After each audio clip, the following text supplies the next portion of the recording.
evening. Welcome to another episode of Uncorked Poetry Podcast. I'm here with my guest, Zaji. Oh, I got it right today. Ew.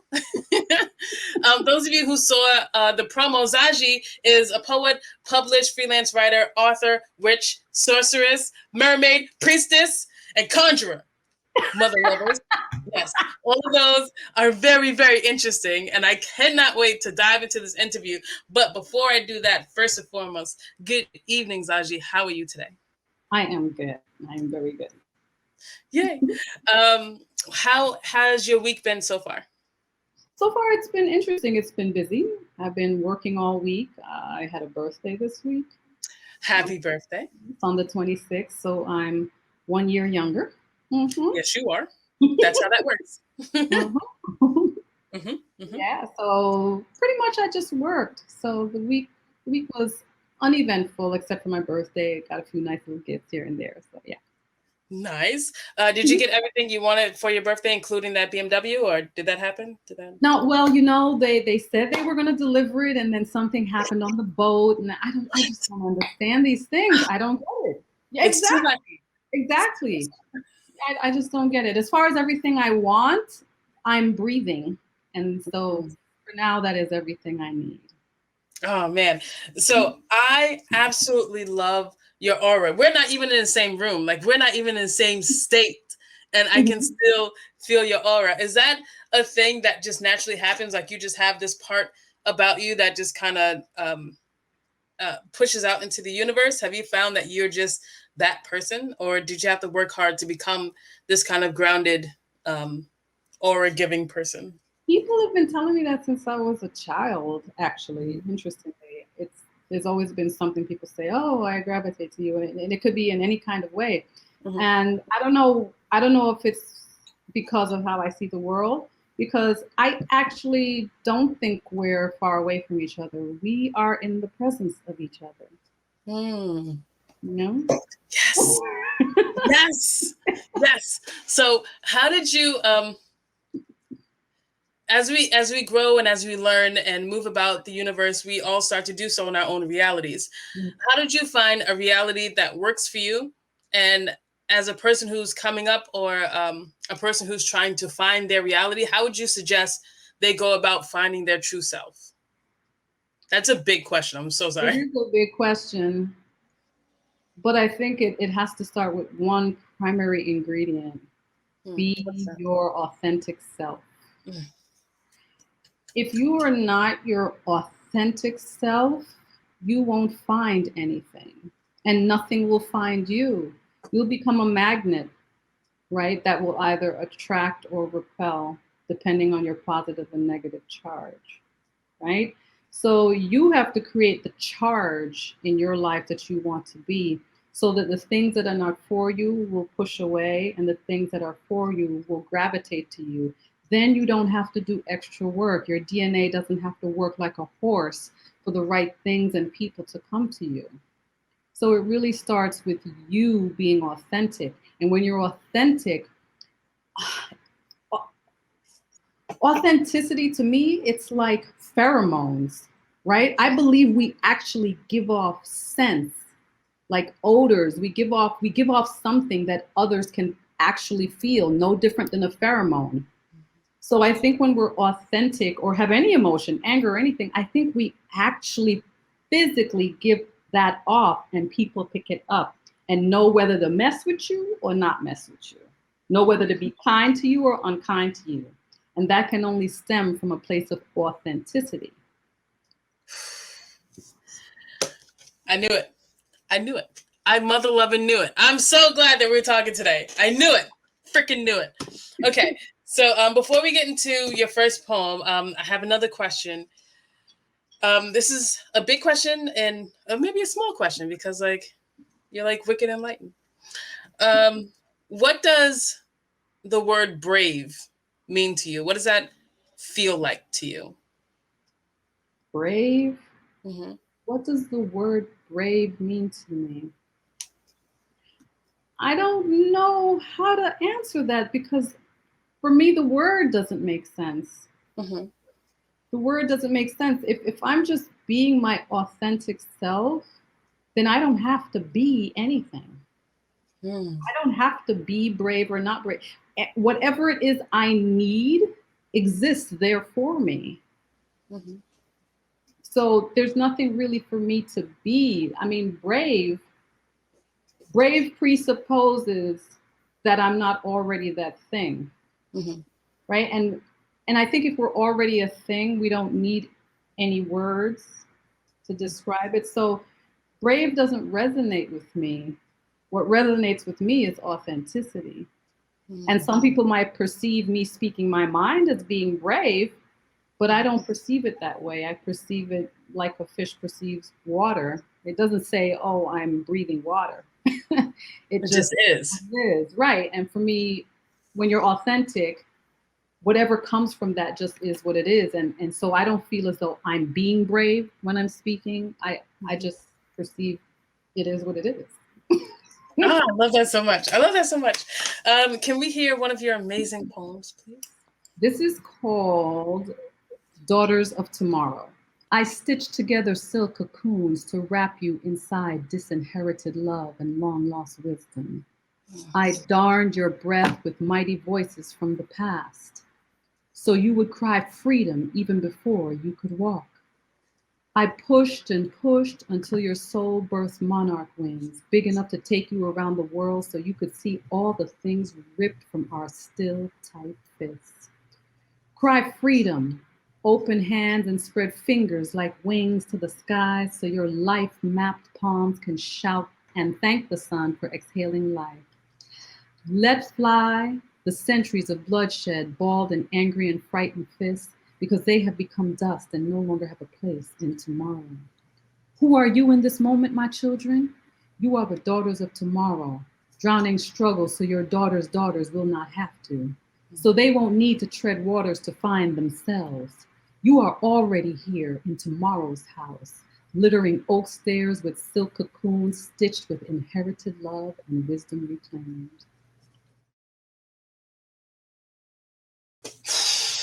Holy shitballs. Okay. Already here in tomorrow's. Is that what you said? Daughters of Tomorrow. And that last part was, oh, you wanted to hear, who are you in this moment, my children? You are the daughters of tomorrow, drowning struggles, so your daughters' daughters will not have to. So they won't need to tread waters to find themselves. You are already here in tomorrow's house. I love that line so much. You are already here in tomorrow's house. I think that is so one, like, representative of change, actual physical, emotional, social, soul change. But also I think it's representative of the want for all those things. Mm-hmm. Mm-hmm. And I love that so much. I like the rhythm. The rhythm was really, really cool. But the message behind it, what I took from it was kind of like a congratulations to the children that we have, and also a kind of a push for them to move forward. Like, you did a great job, but we still have more work to do. That's what it sounded like to me. Yes, yes, yes. Definitely. I love that so much. Oh man. Okay. Okay. When you get a burst of creativity, what does that feel like to you? Is it like a light bulb or like a flash of genius, or like do you drop everything and run into the other room and find paper? Like, what does a burst of inspiration feel like or look like for you? Exhaling.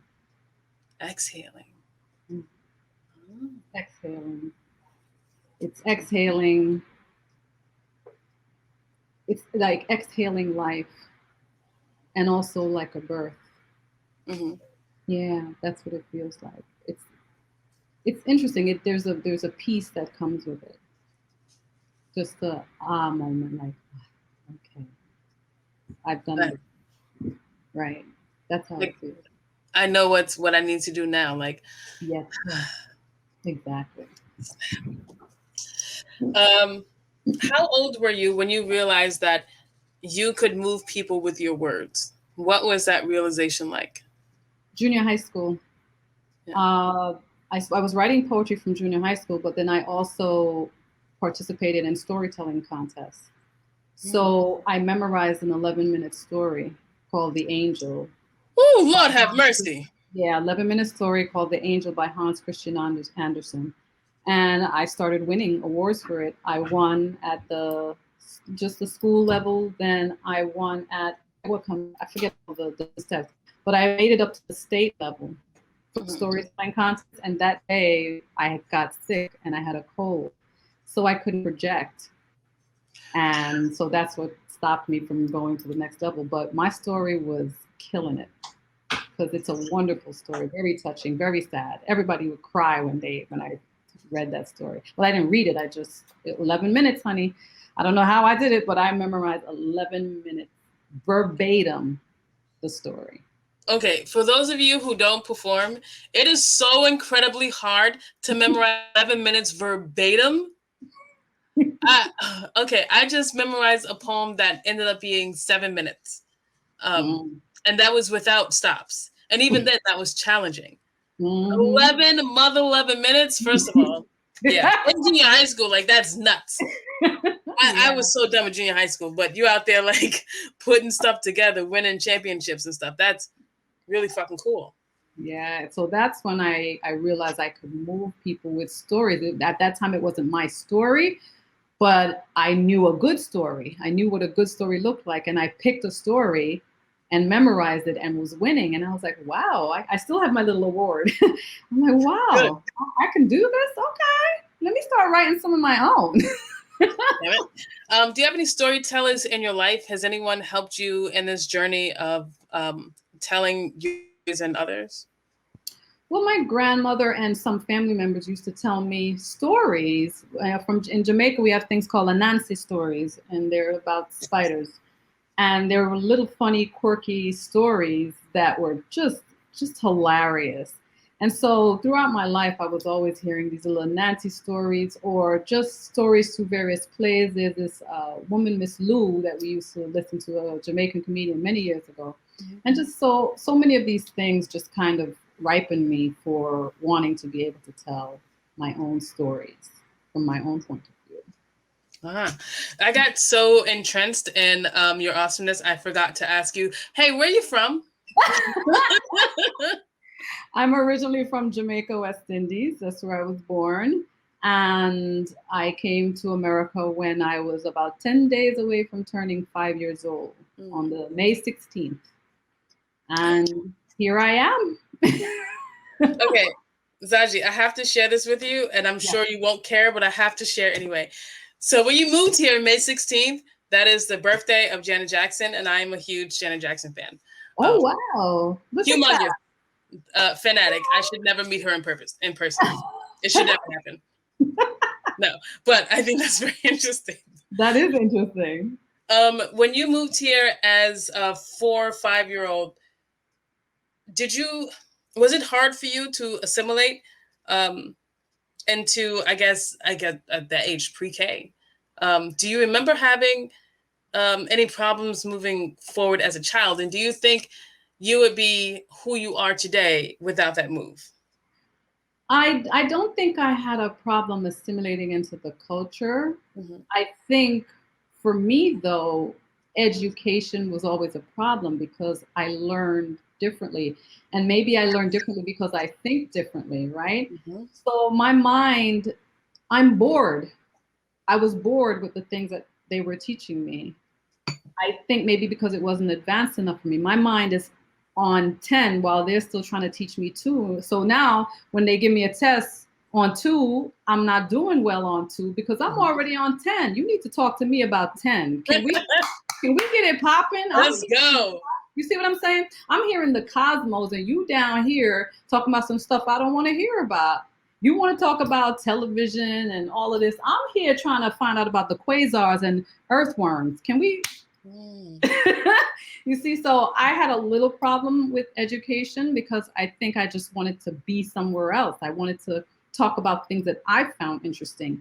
And I think this education system is a detriment to us. I think it keeps us from really exploring ourselves and the world in the way that we really should and could for ourselves and for our personal DNA. Right? So my way of learning is, to me, learning is a fingerprint.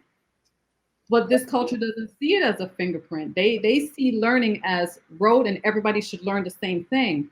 But no, my fingerprint learning way of learning is different, and every single person's fingerprint is different. And when you teach everyone in the classroom the same way, I think that forces them to conform to in a way that's unhealthy for their psychology and physiology, because it causes stress and adrenaline and things like that, and anxiety, right? So I think if more people started seeing their way of learning like a fingerprint, then we'd realize that each person has to see the world the way they see it. How would we go about implementing that? I find that so interesting because I too learn different. I was in, special education classes because I just learned different. Mm-hmm. I just couldn't understand the way that they were teaching me. So how do we teach kids this individuality? I think we pay teachers more. I mean, one way is to pay teachers more, but the other way is to also teach teachers about the different learning styles. Like, for example, one thing that they did implement a long time ago that they need to kind of really push more in the schools is the recognition of the various learning styles, right? I'm talking about a fingerprint, but at least, the very least they did was introduce the 3 learning styles. There are people who are visual learners, auditory learners, and tactile learners. Right? So there's people who learn by touch the best, by doing hands-on. There's some people who learn by reading, and there's some people who learn best by hearing it, listening to it. So at the very least, they recognize that there are different learning styles and where different people are stronger in those things. But I think they need to now take that further and realize that it's more like a fingerprint. And it's even vaster, much more vast than just 3. Yes. Yes. Do you think there's I wouldn't even say it's Americans. It's a worldly thing where we have this obsession with the number 3 or the power 3 or listing things in that order. Do you think it would serve us as a people to broaden how we understand the way that we list things? Do you think we could grow more as a people if we allowed ourselves to think beyond what we're taught? Yes. Let me give you an example of why I say that. I may fumble the story a little bit, but there was this little boy and his teacher, like elementary school. The teacher said, you have 3 antelopes minus 1 lion. How many antelopes do you have left? I forget the exact way it was worded, but the kid kept getting it wrong. And the teacher was like, oh, after a while, she was like, I think, there's something wrong. I think he has maybe a learning disability. And so the parent queried a little further, and it turns out the kid wasn't getting it wrong from his point of view. He says, you can't minus a lion. A lion is a carnivore and will eat the antelope. So there is no leftover antelope. You see what I'm saying? Oh, shit. You see what I mean? Yes. Right. We have to be aware of the cultural perspectives of others. Just like me coming from Jamaica, what they would always do was put Jamaicans back a year in grade. It didn't matter how smart we were. And under the British education, Jamaicans were actually a little brighter than the American system at the time. But they would always put Jamaicans back a grade, right? But the issue is, like, let's say I came to America, right? And they show me a picture. They're going to gauge what grade I go into. They show me a picture of a squirrel, right? So now I'm looking at this picture coming from Jamaica, and I'm going to say, that's a mongoose. Now, why am I saying that's a mongoose? First of all, they're similar in their body, but why am I saying that's a mongoose? Because that's the only thing I can liken it to, because squirrels don't exist in Jamaica. So why would you even give me a test like that? How about that? Right? So you now show me a pine tree. What's this, honey? Oh, it's a tree. What kind of tree? I don't know. Oh, you have a problem. You have a learning. How you don't know what a pine tree looks like? Because there are no pine trees in Jamaica. So this is what they would do to us. They would give us tests that are culturally inappropriate, make it look like we're stupid, when in fact, you are not giving us culturally appropriate exams. Right. So that's the problem overall, I think. I think a lot of times we're not only forgetting that we have to think about culture when we're putting things to people, but we also have to think about our learning fingerprint and what we've learned in the household up to that moment of coming into your school, because we had a pattern of learning that we learned from our home. And now I'm coming into this school where your pattern of learning and way of teaching is completely different from mine. And now you want me to see the world the way you see it. It's just not going to happen. It's not going to work that way. It's not going to work that way. Right? Oh my gosh. I have so many more questions. Can we go into another poem and then I will ask you so many more questions? All right. This one is called War Cry. My hand slipped beyond my hem over soft rose and lily-dyed pima cotton, finding its way to the underside of that church linen skirt. The chapel bell forgot to ring today.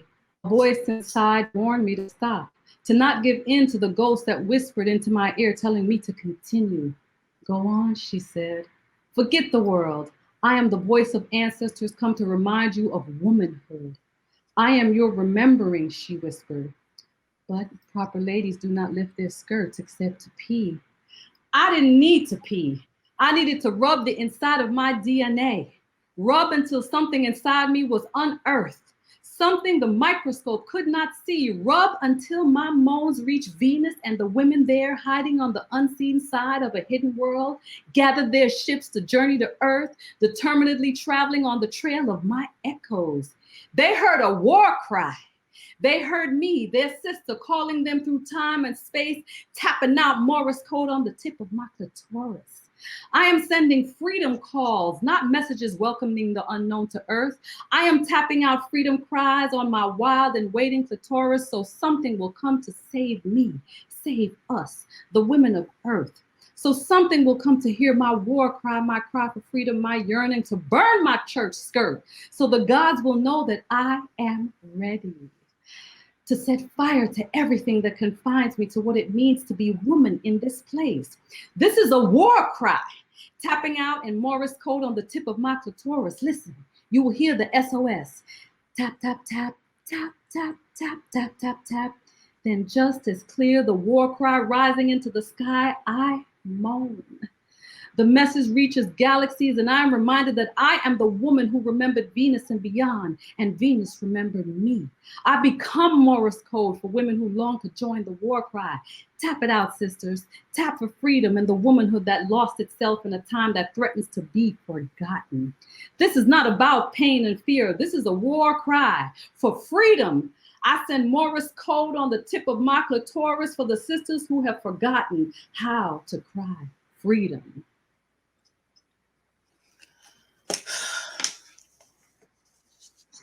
Broham. Broham. Okay. Okay, listen. Ghosts that whispered in my ear. I find that line so incredibly interesting. Ghosts that whispered in my ear. Can you imagine what a ghost would say in your ear? That's so interesting. I am your remembering. God damn it. Okay. Rub the inside of your DNA. Rub the inside of your DNA. And then when you hit this alliteration, that boy, oh boy, it took me on a journey. Tapping out the Morse code, and then you kept going with that line. That alliteration made me happy on the inside parts.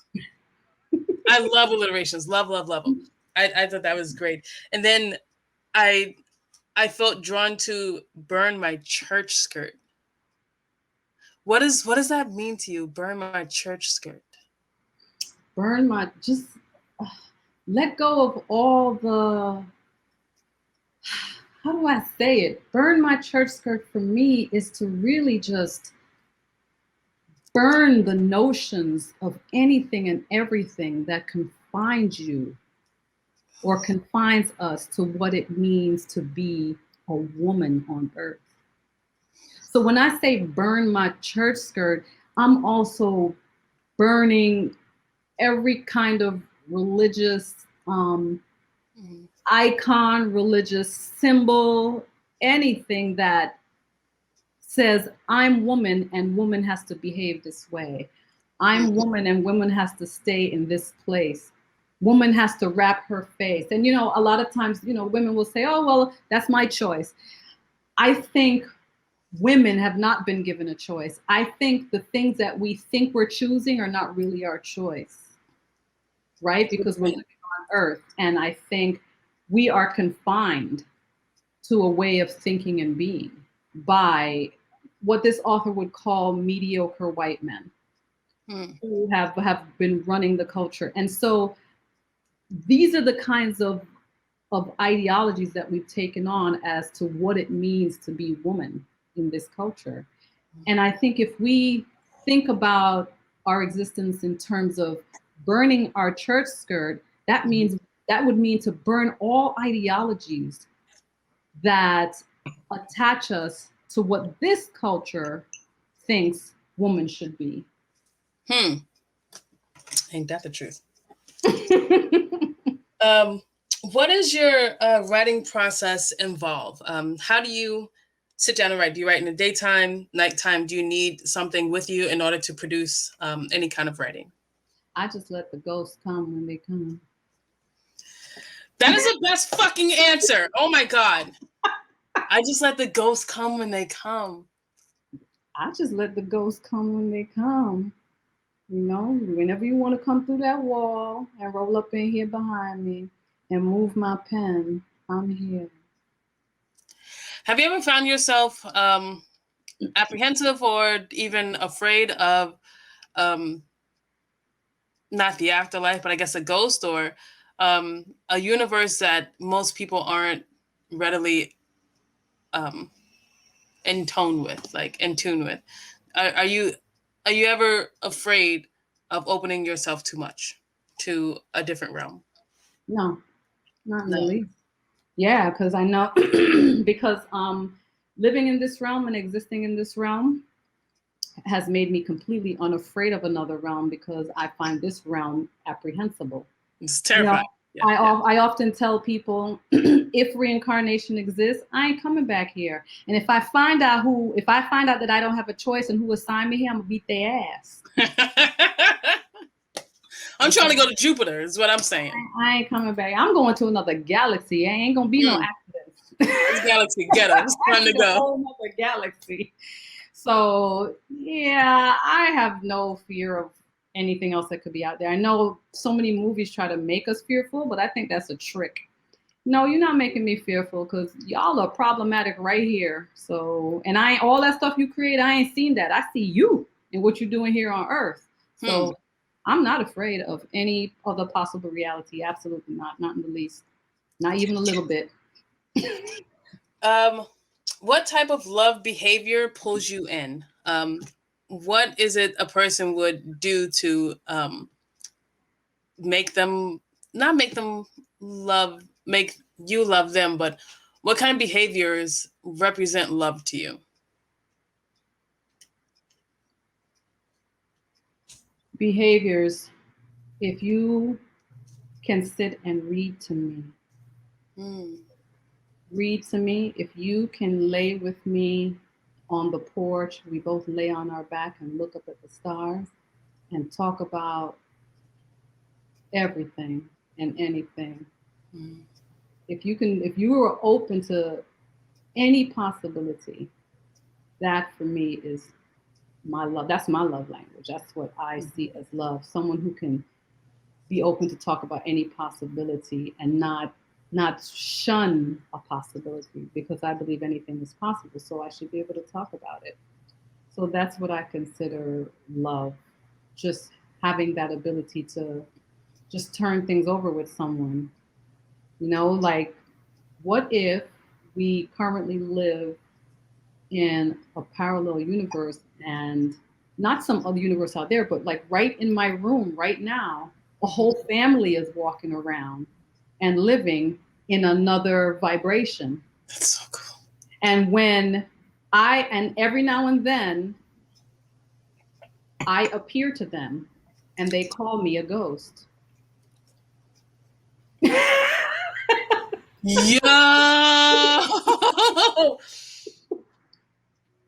Yeah. That is so interesting. Mm-hmm. Like, if we are living in this realm and by somehow, some chance, some miraculous whatever, we present ourselves to someone else in another realm, we would be the fucking ghosts. We're their ghosts. Yeah, we're a ghost to them. We materialized for a moment. We were transparent. They're like, well, what was that? But it's because something misaligned and caused our two dimensions to kind of for a minute go in flux. And I appeared for a moment, and they're like, whoa, did you see that? It was a woman. Yes, I'm their ghost. Oh my God! What if we are the ghosts to the people in another realm? Yes. We need to drink together. Yep. Yes, we do. Yes, we do. God damn it, that's so cool. Oh my gosh. I had another question, but fuck that question. Do you think that when a person dies, a part of, I'm not sure if I want to call it soul, a part of themselves goes out into the ether, whatever that is, because we don't know. Do you think a piece of that person stays within the space in which they died? So are there pieces of people floating around everywhere we go? I believe that's possible, but I also believe, how do I say this? Okay, H2O, right? We all know what H2O is. When H2O is solid, we call it ice. When H2O is liquid, we call it water. When H2O is just air or with steam, we call it steam, right? It never stops being H2O, however. I believe that's the nature of us. I believe right now we're ice, right? And one day we're going to become water, and then one day steam. But I'll always be Zaji. H2O replace H2O with Zaji, right? So I am now Zaji as ice, and one day I'll be Zaji as liquid, and one day Zaji as steam. That's so awesome. I think that brings a whole new understanding and kindness and love to those who take the time to ingest it. I think that is really, really cool. Yeah, so I think that is an entire possibility. So in saying that, does water have a confining place, right? Water wears rock. Water can flow anywhere, right? Steam can flow anywhere, right? It's only ice that sometimes tends to have a confining place. But once I become water and once I become steam, I lose all confinement.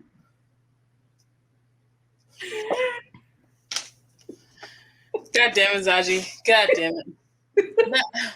Yes. It has to be. First of all, this can't be it.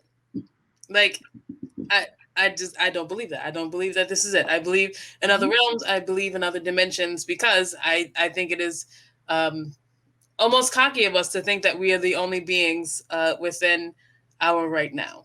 I think it speaks to the mind of those people to think that we're the only thing, because are you the only thing on earth? Right? And just because you don't know what is at the depths of the ocean, does that mean it doesn't exist? You're just now starting to get down to certain depths. You haven't even reached the depths of the ocean to see what some of these creatures look like. You haven't reached the depths of the soil to see what else is there beyond just worms that don't need to surface, because there's creatures in the bottom of the ocean that never surface. And unless you go down, you're not going to see them ever. So there could be creatures in the soil deep down in parts that we have not been able to drill yet because we still don't have the technology, that are huge and don't need to surface like worms do, right? You got to look at worms like dolphins and and whales, those kinds of fish that require surfacing every now and then. Those are worms. But there could be other creatures, just like in the ocean, where they have no need to ever surface for anything. And so you don't even know they exist. So our lack of ability to see something does not mean it doesn't exist. Yes. Yes. And so if that's our existence on Earth, where there are things that we can't see on Earth that we slowly but surely, layer by layer, begin to discover, then what makes you think that that same layering function does not exist as we move out into the cosmos? And there's things that exist that we can't see. You know, the way I tell it to people, I say to them, I want you to imagine this. In another galaxy on a planet, there's creatures there, living, existing, and whatever. Maybe they breathe mercury. Right? They don't breathe oxygen, they breathe something else. And imagine they're sitting there arguing with each other, saying, what are you talking about? There's nothing else that lives out there. Meanwhile, we're sitting here. And they're like, no, come on, it's just us. What? Something that breeds something? No, we can't go anywhere. So here it is. We can't travel outside of this kind of Milky Way. We can't travel outside of it. Why is it so hard for us to believe that there's other creatures on another place that also can't travel outside because they have not evolved with the ability to travel outside of their galaxy either? We have to consider that maybe a whole lot of things are evolving at the same time and are at the same point. So simply because you can't leave Earth to see if something's out there doesn't mean it's not there, because something else could be out there, can't leave its planet to come see you. Boom. Yes. All the yes. All the yes. I want to go into another poem, but I have so many questions. Okay. How do you think... That's boring.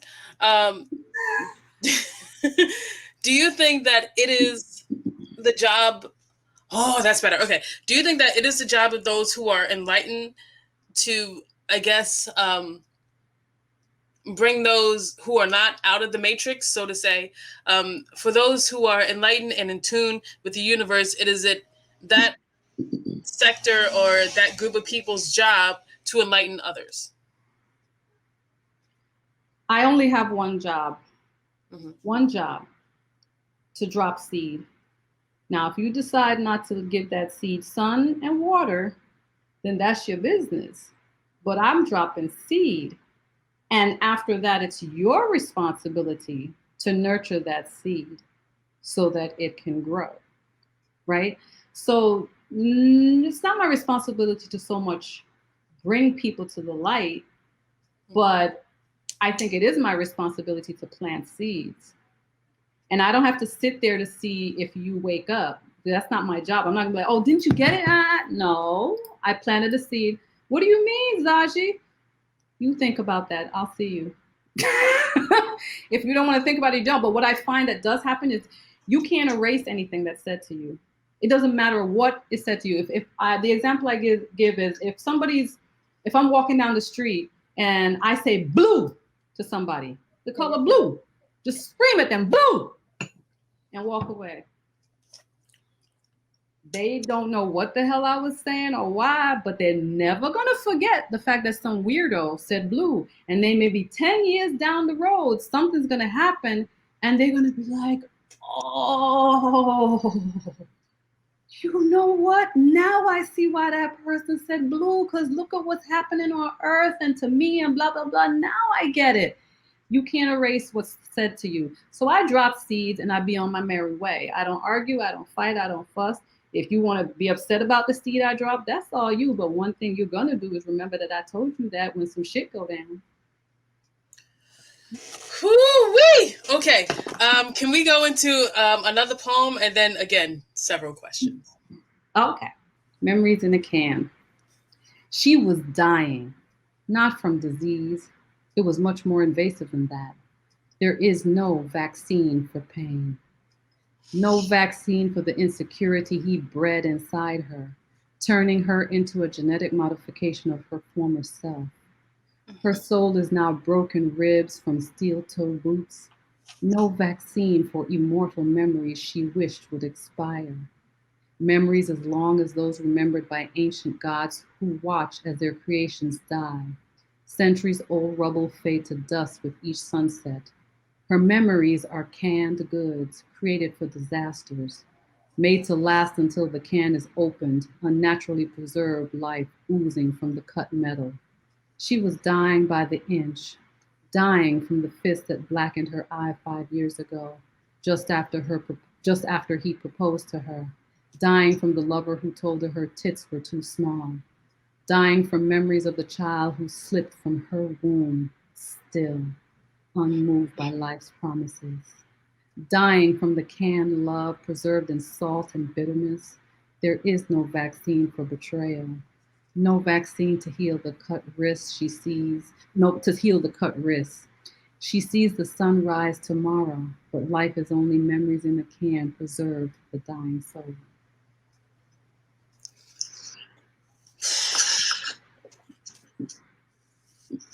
Zaji.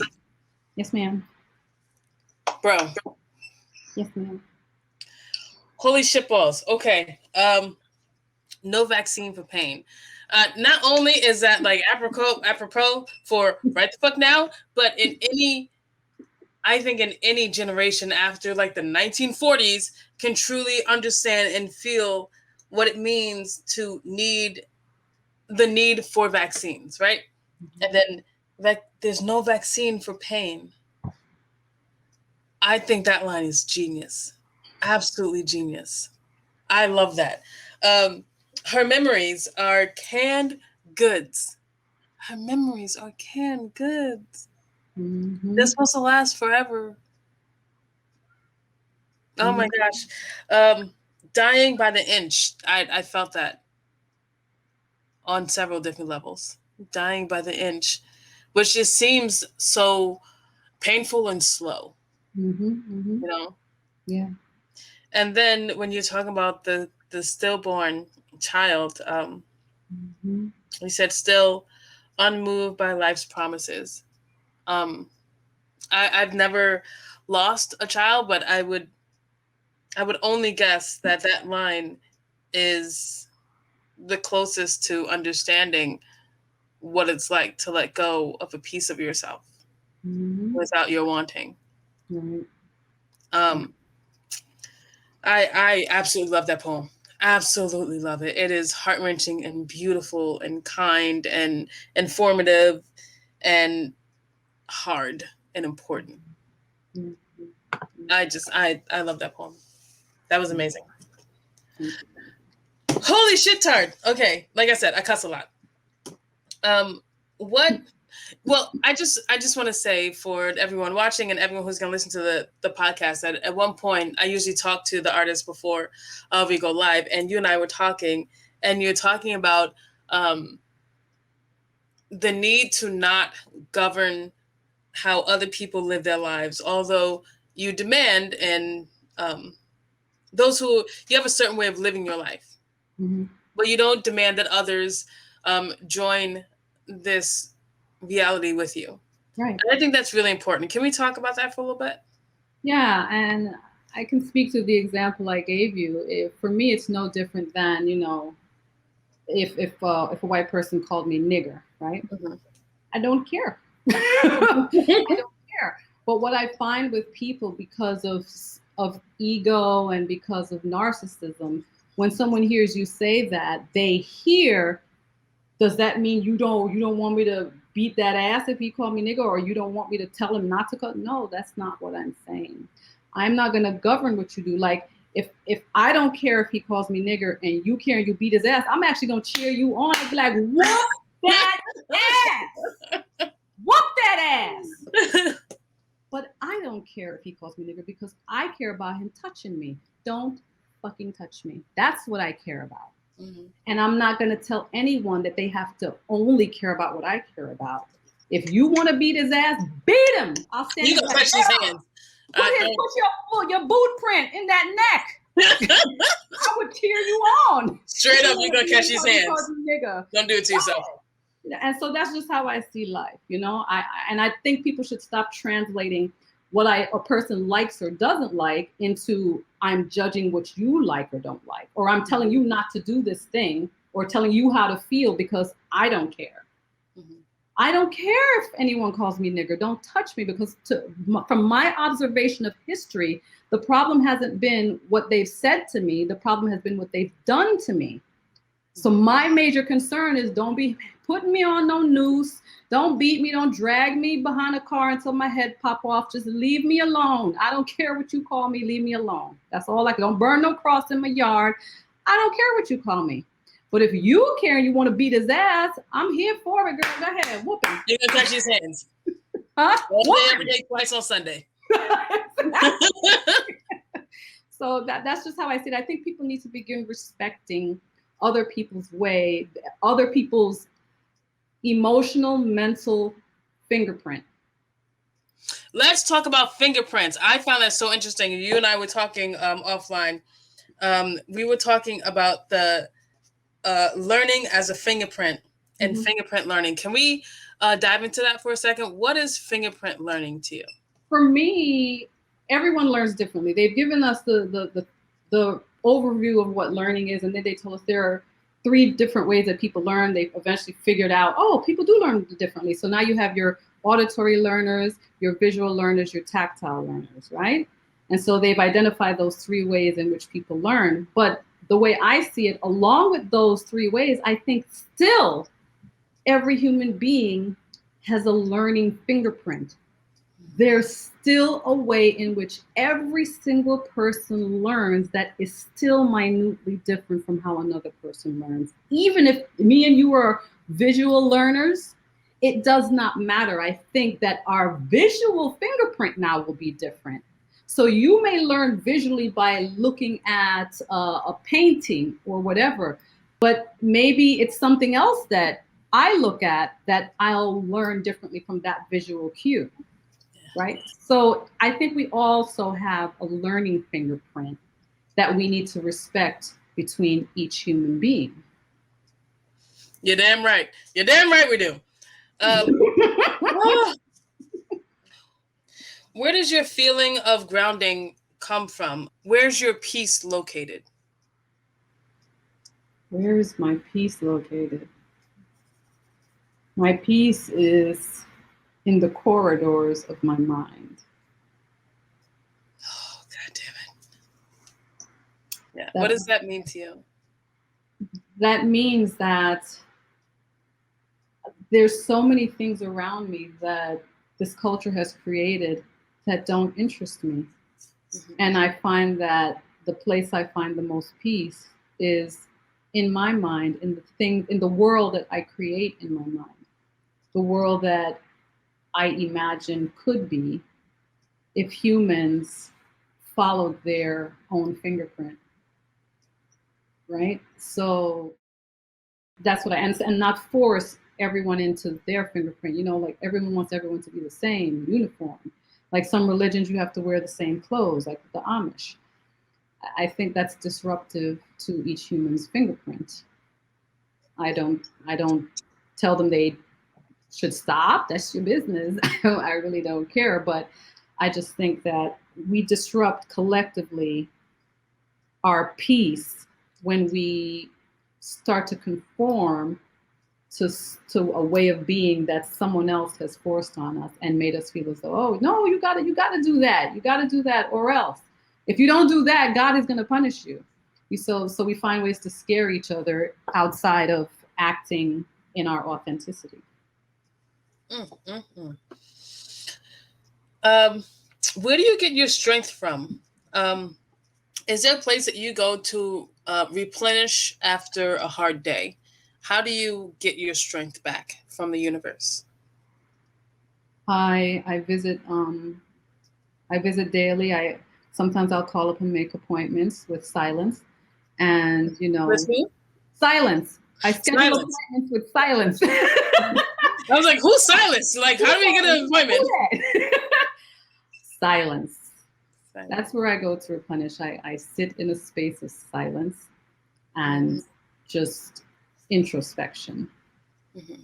So that's how I replenish. I just be still. Just I'm still. Yeah, I don't know if I can do that. I will try my best.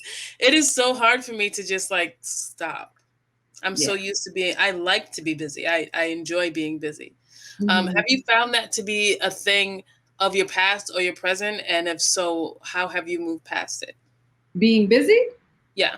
Well, the Oh, need to be busy, the need or want to be busy. I don't have a need to be busy at all because I think life and existence is busy enough.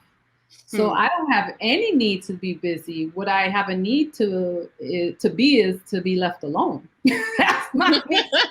Leave me alone so I don't gotta be busy. The only busy I want to be is climbing a mango tree, son. That's all I Mm. want. I just want Mm. to climb a mango tree and sit on the water and eat my mango and write a story in the sand. I don't. Mm. That's what I want. Write a poem in the sand, or just like long ago, people would carve animals and people on cave walls. Well, I want to write a poem on a cave wall. How about that? Oh, that'd be so fun. God damn it, that'd be so cool. All right, two more questions and then we're gonna get up out of here. Um, I just asked you that question just a weird way. Um, oh, okay. How do you think selflessness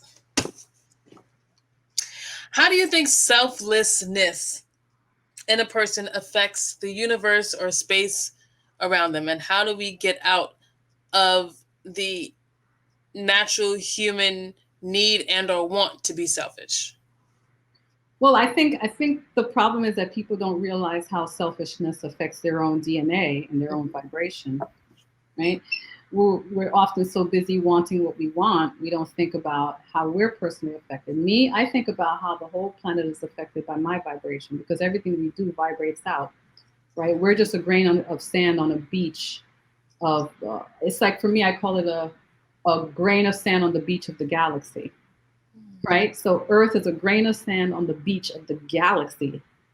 And so just think about all the grains of sand you see on the beach and imagine yourself attempting to find Earth on that beach. Oh, God. Exactly. And so just imagining that humbled me. And I was like, whoa, I'm significant, but then I'm not. Right. And so how do I affect the larger ecosystem of existence on Earth and the cosmos, everything? Because we all collectively vibrate out. Uh, I think the word I learned a while back was egregore. We just kind of vibrate out this kind of collective kind of consciousness. And so I try to be mindful of the consciousness that I vibrate out because a lot of people think, oh, it's being nasty to someone. No, I could be sitting in a room by myself. And if I'm thinking negative thoughts, I believe that affects the plants in my room. They've done this test. They know that our emotions affect our plants. So if you're at home, even in the presence of your plants and they start wilting or dying, you better start checking yourself. Check you to see what's going on inside of you that you're emanating into the air. Because the way I see it, every feeling is like a pheromone, right? And we give off pheromones, and I think emotions give off chemicals and give off certain energy that affects everything around us. So I'm always mindful of how not only I affect the planet, but how that in turn comes back to affect me. Because if I'm being negative, I'm causing an imbalance with myself, right? I cause adrenaline and various things to change, and that's unhealthy. So I think if we want to really affect change, we have to also think about, you may say, I don't give a shit about that person. Well, give a shit about you then. Give a shit about you. Man, listen. Okay. I think that is so very important and needed. Your thoughts are as powerful as your strides. Like the way that you think is just as powerful as the way you act. Mm-hmm. So if we start thinking positively, with kindness and love, those things will become more apparent in our lives. If we think negatively and with malice and hating, that will also present in our lives. And it goes back to the original idea of thinking, bringing good thoughts into your life in order to not just propel yourself, but propel the people around you, propel your environment, to make everything and everyone around you better by your thoughts. Yes. And I think people feel our energy. They feel whatever it is we're feeling, they feel it. They may not have a name to put to it, but they can feel something. And it also, it shifts their energy. I mean, just think about it in your household. If a mother or a father is upset, how do the kids react?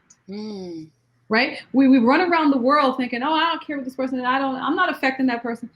Well, in your household, how do your kids react? Do they not feel your energy? Won't your kid walk up to you? You haven't told them nothing. You haven't said a word. Mommy, are you okay? Mommy, you're going to be all right? They know. And so why do we think as adults that other adults aren't feeling that too? Man, yes. Before we go, can we talk a little bit about human eyes and soul eyes? How do you look at not just your environment, but the universe around you with more than just your human eyes? How do you see everything around you? Wow. How do I see it? It's hard to describe because there's no language for it. Sorry, that's just cool as shit. Yeah, there's no real, there's some things that don't have language. They just are. When I look at a plant, I see a being, I see a person, I see an entity that feels and thinks and has families and babies and, emotion, all of it. That's what I see when I look at a plant. When I look at a rock, I see an ancient being that houses the memories of everything that has ever happened on this planet, because the rocks were here first. Before the plants, before anything, before animals, the rocks were here. The rocks were here. Before water, look at the moon. People say there was once water on the moon. Now it's just rocks, right? The rocks are here and they house the memory of the entire planet. The rocks are the true storytellers if we listen. Right? God damn it. Yeah. They will tell you the story of Earth. And so that's how I see. That's just two examples of how I see the world, which is not through human eyes. I'm looking through soul eyes, because I don't really hear many people talking about the rocks as living, breathing species, entities that have memory. Like the rocks are like an old gray doctor from the village, old gray elder from the village walking around on a cane. Those are the rocks. And they know the entire story of the village of Earth. Okay. What? What? I find you so incredibly interesting. I could talk to you for absolutely hours, and I would love to just like sit down with like a pitcher of cheap beer, because I'm frugal, and just talk about the universe. I don't be spending money like that. I don't like that shit. But yes. So my last question to you before we get out of here, and everyone, please go to her website, which is Zaji. I wrote it down. Oh, Zaji.com. Zaji.com. Zaji.com. Thezaji. Make sure you go check that out. Dropping some crazy wisdom. I guess my last question to you is, when did you know that you were different? When did you know that you saw the universe different than your peers? When did you know, and not just know, but understand that you weren't like everyone else? And how did that understanding manifest in the you we see right now? I have memories from 3 years old in Jamaica, but I also have a memory of a time before that. I can't tell you if it was the womb or something else, but it was just a time of darkness. I was in a dark space, and in that, and I'm using dark in human terms, but it's in spiritual terms, it was what we would call dark, but I could see everything clearly. I could see everything around me. I could see the existence going on around me, movement and existence in this space of darkness, as though, I don't know, maybe it was almost like being a bat, but with sight. You don't need sound to know things are there. I had actual sight in darkness. And I remember that. And then I guess from 3 years old, I just started seeing the world, just really seeing the world and having experiences. And a lot of people say you can't have memories of three, but I had a memory of actually going to a drive-in movie. I didn't know what time in my life it was. I had no clue. And I was like, I just remember loving it so much to the point I wanted to open a drive-in theater, right? Because I just adored it. And then one day, just about 8, 9 years ago, I was talking to my father, and I was like, "Oh man, I just remember this." We were talking about a bunch of stuff, and it just came up, and I was like, "Oh yeah, I remember going to a drive-in movie. I love it so much. I wish I could open a drive-in theater." And he was like, "What did you say?" I said, "Yeah, I remember going to a drive-in movie." I said, "But I don't know where." I said, "Maybe I dreamed it. I don't know." He said, "I took you to a drive-in movie when you were a child." He said, "But that's not possible. You were only like 3." Okay. So, Possible. yeah, so kind of been, I've always been aware and alert to just seeing existence a little differently than others, and just seeing things that others don't readily see. And sometimes when I say it, then they're like, wow, it's like, that was so obvious. How come I never put word to it, put language to it? And so, yeah, I've just always been that way as long as I can remember. That's really freaking cool. Really freaking cool. All right, you guys, make sure you follow Zaji at thezaji.com. Support Black artists, support all artists. All right, y'all. Have a wonderful night. Remember, hurt people hurt people, so keep an eye on your pain. Stay safe. Godspeed. We'll see you next week.